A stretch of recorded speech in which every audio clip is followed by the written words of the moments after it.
ಜೈ ಶ್ರೀರಾಮ್. ನಮಸ್ತೆ ಎಲ್ಲರಿಗೂ. ಇದು ನನ್ನ ಮೊದಲನೇ ವಿಡಿಯೋ. ಇಂಪಾರ್ಟೆಂಟ್ ಒಂದು ವಿಡಿಯೋ ರಿವ್ಯೂ ಮಾಡೋಕ್ಕೆ ನಮ್ಮ ವಿಲೇಜ್ಗೆ ಹೋಗ್ತಾ ಇದ್ದೀನಿ.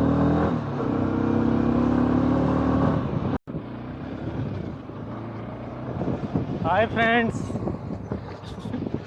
ಹೇಳೋ ಏನಾದರೂ.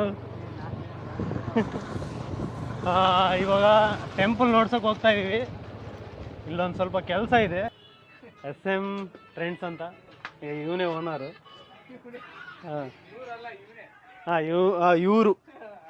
ಇವರೇ ಓನರು. ಇದೇ ನಮ್ಮೂರು ಬಸ್ ಸ್ಟ್ಯಾಂಡ್. ಅಡಿಕೆ ಡಿಮ್ಯಾಂಡು ಬೀಳಲ್ಲ ನೀ. ಏನಾಗುತ್ತೆ ಅಂದ್ರೆ ಡಿಮ್ಯಾಂಡ್ ಬೀಳಲ್ಲ ಅಂದರೆ ಈಗಿನ ಜನ್ರೇಷನಲ್ಲಿ ಹಿಂಗಿರೋ ಇದು ಅಡಿಕೆ ಯಾಕೆ ಡಿಮ್ಯಾಂಡ್ ಬೀಳಲ್ಲ ಗೊತ್ತಾ? ನಾರ್ತ್ನರ್ ಗುಡ್ಕ ಇದ್ದ ಮನೆಗೆ ಗೋಡೆಗೆ ಹೋಗೋದು. ಓಕೆ. ಅದರಿಂದ ಅದು ಜಾಸ್ತಿ ಕ್ಯಾನ್ಸರ್ಗೂ ಯೂಸ್ ಮಾಡ್ತಾರಲ್ಲ ಅದನ್ನ. ಅರೇಕಾ ಅಂತ ಒಂದು ಟೀ ಬೇರೆ ಇದೆ. ಹಾಂ, ಟೀಗೂ ಹೋಗುತ್ತೆ ಅಡಿಕೆ. ಅದು ಚೆನ್ನಾಗಿದೆ. ಅಲ್ಲ ಎಲ್ಲರೂ ಅದೇ ಬೆಳೆಸಿದ್ರೆ ತಿನ್ನೋದೇನು ಬರುತ್ತೆ. ಅದೇ ಹತ್ತಿ ಹೆವಿ ಆಗ್ಬಿಟ್ಟಾರೆ. ನೋಡಲ್ಲ, ಅಡಿಕೆ ತೋಟದಾಗೂ ಹತ್ತಿ ಇದೆ. ಕೆಂಗೇರ್ದಾಗೆ 1,500 ಎಕರೆ ಹಾಕಿರೋದು. ಹತ್ತಿನೇ 1,500 ಎಕರೆ. ಆದರೆ ಅದೆಷ್ಟು ದಿವಸ ಬರೋದು? 2 ತಿಂಗಳ ತಾನೇ ಬೆಳೆ.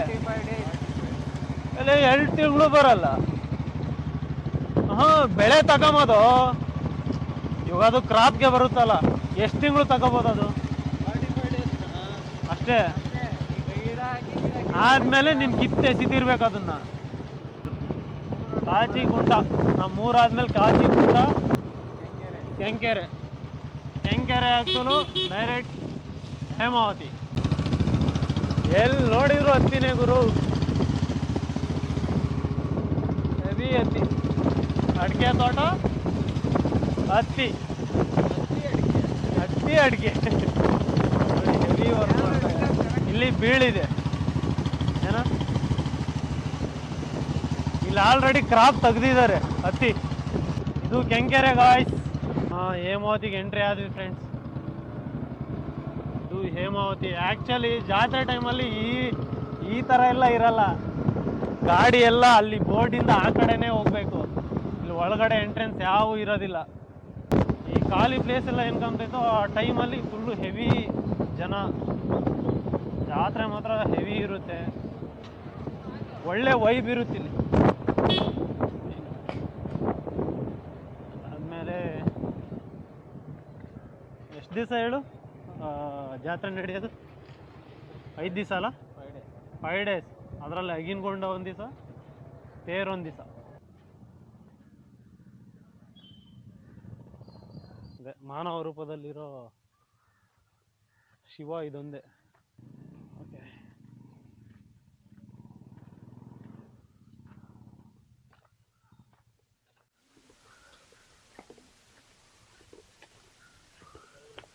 ಹೋಗಲ್ಲಿ ವಾಶ್ ಮಾಡ್ಕೊಂಡು ಟೆಂಪಲ್ ಒಳಗಡೆ ಹೋಗೋಣ.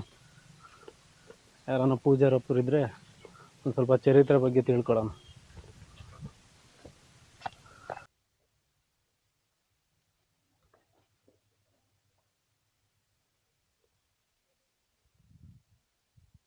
ಕೇಳಿದ್ರೆ ಗೊತ್ತಾಗುತ್ತೇನಪ್ಪ, ಅದು ಕೇಳಿದ್ರೆ ಚರಿತ್ರೆ.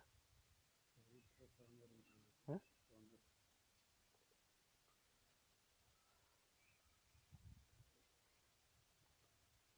ಇಲ್ಲಿದ್ದ ಮಾಡೋ ನಿಂತ್ಕೊಂಡ್ರೆ ಬರುತ್ತೆ.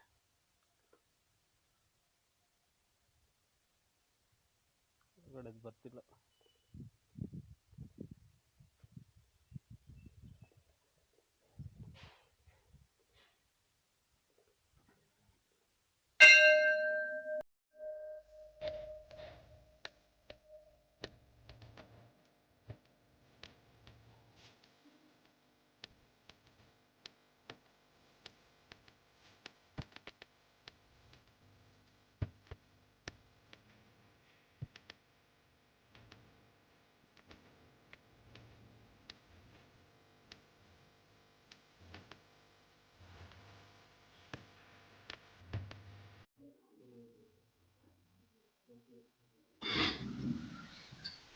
ಮಾಮೂಲಾಗಿ ನಮಗೆ ದೇವಸ್ಥಾನ ಎಲ್ಲೋದ್ರೂ ಲಿಂಗ ರೂಪದಲ್ಲಿ ಇರ್ತಾರೆ.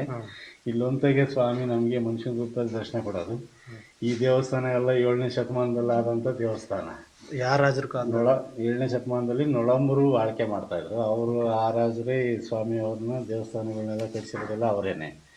ಅವಾಗ ಇದನ್ನ ಹೇಮಾವತಿ ಅನ್ನೋದನ್ನ ಹೆಂಜೇರು ಅಂತ ಕರೆಯೋದು. ಹೆಂಜೇರು ಅಂತ ಪಟ್ಟಣ ರಾಜಧಾನಿಯಾಗಿ ಮಾಡ್ಕೊಂಡು ಇಲ್ಲಿ ಸುತ್ತಮುತ್ತಿನ 36,000 ಗ್ರಾಮನ ಆಳ್ಕೆ ಮಾಡ್ತಾ ಇದ್ರಂತೆ. ಆ ಸಮಯದಲ್ಲಿ ಆದಂಥ ದೇವಸ್ಥಾನ ವಿಶೇಷ ಅಂತಂದ್ರೆ ಶಿವ ನಮಗೆ ಮನುಷ್ಯನ ರೂಪದಲ್ಲಿರೋದು. ಸ್ವಾಮಿ ಪೀಠ ಇದೆ, ಪೀಠದ ಮೇಲೆ ಲಿಂಗವಲ್ದಂಗೆ ಸ್ವಾಮಿನೇ ಕೂತ್ಕೊಂಡಿದ್ದಾನೆ. ಚತುರ್ಭುಜಾಕಾರದಲ್ಲಿದ್ದಾರೆ. ಅಭಯಸ್ಥ, ತ್ರಿಶೂಲ, ಅಕ್ಷಯ ಪಾತ್ರೆ, ಡಮರುಕ ಮತ್ತೆ ಜಟಾಜುಟದಲ್ಲಿ ಗಂಗಮ್ಮ ತಾಯಿ, ಸಿದ್ಧಾಸನ ಸ್ಥಿತಿಯಲ್ಲಿ ಇರೋದ್ರಿಂದ ಸ್ವಾಮಿ ಅವ್ರನ್ನ ಸಿದ್ದೇಶ್ವರ ಸ್ವಾಮಿ ಅಂತ ಕರೀತಾರೆ. ಒಳಪಂಗಡದಲ್ಲಿ ನೊಳಂಬರಸ ರಾಜರು ಅಂತ ಕರೀತಾರೆ. ನೊಳಂಬರಸರ ರಾಜಧಾನಿ ಆಗಿತ್ತು.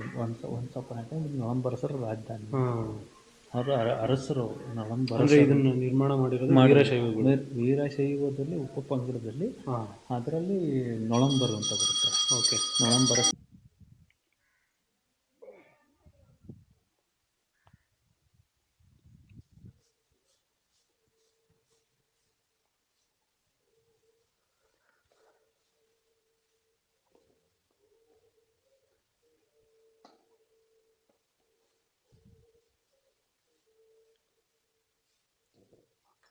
ರೂಪ ಅಂದ್ರೆ ಮಾನವ ರೂಪದಲ್ಲಿ ಕೂತಿರ್ತಕ್ಕಂಥ ಒಂದು ಮೂರ್ತಿ ಭಾವ ಇಲ್ಲಿದೆ.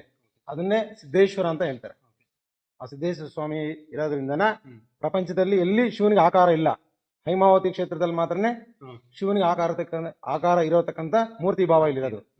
ಹಾಗಾಗಿ ಇಲ್ಲಿ ನೊಳಂಬರು ಚಿತ್ರಶೇಖರ, ಸೋಮಶೇಖರ ಅಂತ ಅಂದ್ಬಿಟ್ಟು ರಾಜರು 7ನೇ ಶತಮಾನದಲ್ಲಿ ಸ್ಥಾಪನೆ ಮಾಡಿರ್ತಕ್ಕಂಥ ದೇವಸ್ಥಾನ ಇದು. ಪಂಚಲಿಂಗ ದರ್ಶನ, ತದನಂತರ ಸ್ವಾಮಿ ಆಕಾರದಲ್ಲಿ ಇರತಕ್ಕಂಥ ಮೂರ್ತಿ ಭಾವ ದರ್ಶನ. ಮತ್ತೆ ಇದು 7ನೇ ಶತಮಾನದಲ್ಲಿ ಸ್ಥಾಪನೆ ಮಾಡಿರ್ತಕ್ಕಂಥದ್ದು. ಅಂದ್ರೆ 1450 ವರ್ಷ ಆಗಿದೆ. ಹೋದ್ರೆ ಈ ಕ್ಷೇತ್ರದಲ್ಲಿ ಎಲ್ಲೇ ಒಂದು ಬಾವಿ ತಗಿಲಿ, ಪಾಯ ತಗಿಲಿ, ಇಲ್ಲ ಉಳುಮೆ ಮಾಡ್ತಾ ಇರಲಿ, ಹೆಚ್ಚಿಗೆ ಶಿವಲಿಂಗಗಳು, ನಂದಿ ವಿಗ್ರಹಗಳು, ದೇವಿ ವಿಗ್ರಹಗಳು, ವಿಷ್ಣು ವಿಗ್ರಹಗಳು ಅಂದ್ರೆ ತುಂಬಾ ಪ್ರತಿಮೆವಾಗಿ ಸಿಗ್ತಾ ಇರುತ್ತೆ. ಆ ಸಿಕ್ಕಿರ್ತಕ್ಕಂಥ ಎಲ್ಲವನ್ನು ಈಗ ಒಂದು ಗೌರ್ಮೆಂಟ್ಗೆ ಸೇರಿದೆ, ಇದು ಸೆಂಟ್ರಲ್ ಗೌರ್ಮೆಂಟ್ಗೆ. ಹಾಗಾಗಿ ಅವರೊಂದು ಮ್ಯೂಸಿಯಂ ಮಾಡಿದ್ರು. ಆ ಮ್ಯೂಸಿಯಂ ಇಡ್ತಾರೆ. ಹೋದ್ರೆ ಈ ಸ್ವಾಮಿ ಜಾತ್ರೆ ನೋಡ್ರಿ, ಸ್ವಾಮಿ ಜಾತ್ರೆ ನಡೆಯೋದು ವಿಶೇಷ ಏನಪ್ಪಾ ಅಂತಂದ್ರೆ ಅವನಿಗೆ ಧೂಪವನ್ನ ಹಾಕ್ತಾರೆ.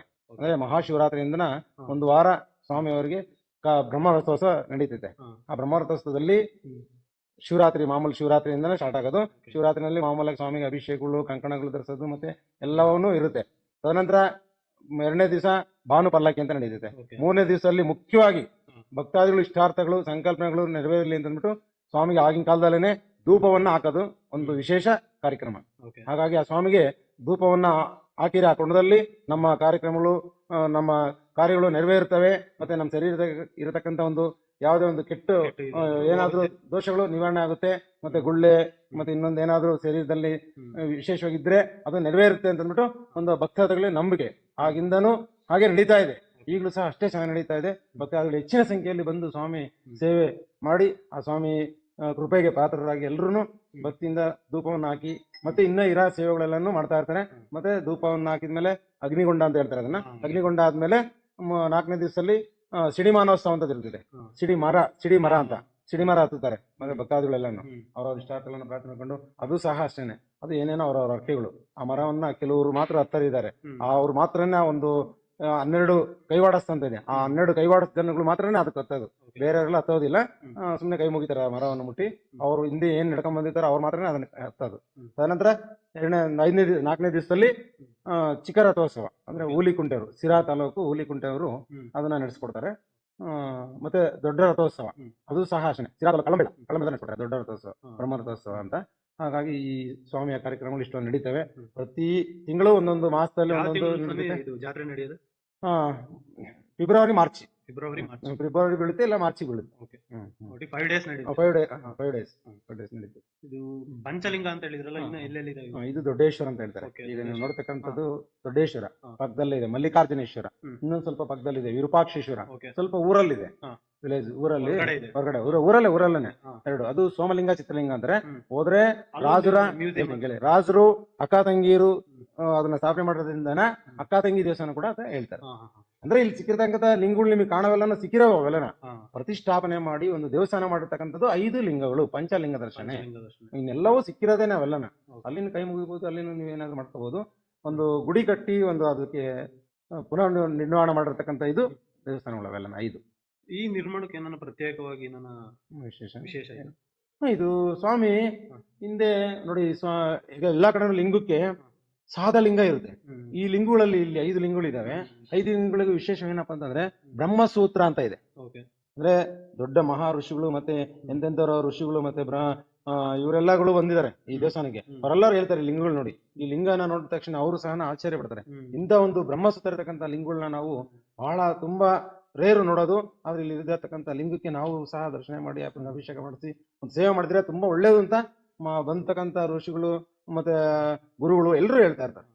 ಇದು ವಿಶೇಷ. ಹೋದ್ರೆ ಈ ದೇವಸ್ಥಾನದಲ್ಲಿ ಏನಪ್ಪಾ ಅಂದ್ರೆ ವಿಶೇಷ, ಕಂಬಗಳಿದಾವೆ. 54 ಕಂಬಗಳಿದಾವೆ. 54 ಕಂಬಗಳಲ್ಲಿ ಆಚೆ ಈಚೆ ಕಂಬಗಳಲ್ಲಿ ಬಲ ಎಡ ಭಾಗದಲ್ಲಿ ಒಂದು ಭಾಗದಲ್ಲಿ ರಾಮಾಯಣ ತೋರಿಸಿದ್ದಾನೆ, ಒಂದು ಭಾಗದಲ್ಲಿ ಮಹಾಭಾರತ ತೋರಿಸಿದ್ದಾನೆ. ಇದು ವಿಶೇಷ. ಹೋದ್ರೆ ಇಲ್ಲಿ ಮುಂದೆನೆ ಈ ದೇವಸ್ಥಾನ ಮುಂಭಾಗದಲ್ಲೇ ಕಲ್ಯಾಣಿ ಇದೆ. ಆ ಕಲ್ಯಾಣಿ ಒಳಗೆ ಒಂದು ದಿವಸಕ್ಕೆ ನಾವು ಚಿಕ್ಕಡೂರಲ್ಲಿ ನೋಡತಕ್ಕಂಥದ್ದು, ಒಂದು ದಿವಸಕ್ಕೆ 7 ಕಲ್ಲರ್ ಆಗದ ಆ ನೀರು 7 ಕಲ್ಲರ್ ಆಗೋದು. ಆ ನೀರನ್ನ ಆ ಕಲ್ಯಾಣಿ ಒಳಗೆ ಏನಪ್ಪಾ ಅಂದ್ರೆ ಮಕ್ಕಳು ಫಲ ಸಿಗ್ಬೇಕು ಅಂತ ಅಂದ್ಬಿಟ್ಟು ಆ ಗಂಗೆ ಪೂಜೆಯನ್ನ ಮಾಡೋರು. ಹೋದ್ರೆ ಆ ಗಂಗೆಯನ್ನ ಸ್ವಾಮಿ ಮೇಲೆ ನೀರ್ ಹಾಕ್ತಾ ಇದ್ರು ಅವಾಗಿನ ಕಾಲದಲ್ಲಿ. ಯಾರು ಅದ್ರೊಳಗೆ ಇಳಿತಾ ಇರ್ಲಿಲ್ಲ, ಏನು ಕೈ ಕಾಲು ತೊಳಿತಿರ್ಲಿಲ್ಲ, ಏನಿಲ್ಲ. ಬರ್ತಾ ಏನೋ ಗೊತ್ತಿಲ್ಲ, ಇವರೆಲ್ಲ ಬಂದು ಕೈ ಕಾಲು ತೊಳೆದು ಏನೇನೋ ಆಯ್ತು. ಅದರಿಂದಾಗಿ ಆ ಕಲ್ಯಾಣಿ ಒಳಗೆ ಏನೋ ಒಂದು ವರ್ಣಗಳು ಕಾಣಿಸ್ದಂಗ ಆಗೋಗಿದೆ. ಹೋದ್ರೆ ಈಗಲೂ ಸಹ ಒಂದು ಬೋರ್ಡ್ ಹಾಕಿದ್ದಾರೆ. ಆ ಬೋರ್ಡ್ ಪ್ರಕಾರ ನಡೀತಾ ಇದಾರೆ. ಬಟ್ ಈಗಲೂ ಸಹ ಭಕ್ತಾದಿಗಳು ಹೆಚ್ಚಿನ ಸಂಖ್ಯೆಯಲ್ಲಿ ಅಲ್ಲಿ ಹೆಣ್ಮಕ್ಳು ಬಂದು ಆ ಗಂಗೆ ಪೂಜೆ ಮಾಡಿ ಆ ಫಲವನ್ನ ಪಡೀತಾ ಇದ್ದಾರೆ. ಓಕೆ ಫ್ರೆಂಡ್ಸ್, ಇಲ್ಲಿಗೆ ಈ ವಿಡಿಯೋ ಮುಗಿಸ್ತಾ ಇದ್ದೀನಿ. ಇಷ್ಟ ಆಗಿದ್ರೆ ಲೈಕ್ ಮಾಡಿ, ಶೇರ್ ಮಾಡಿ, ಸಬ್ಸ್ಕ್ರೈಬ್ ಮಾಡಿ. ಯಾವ್ದಾವುದು ಸಬರ್ಕರ್. ಓಕೆ ಫ್ರೆಂಡ್ಸ್, ಬಾಯ್.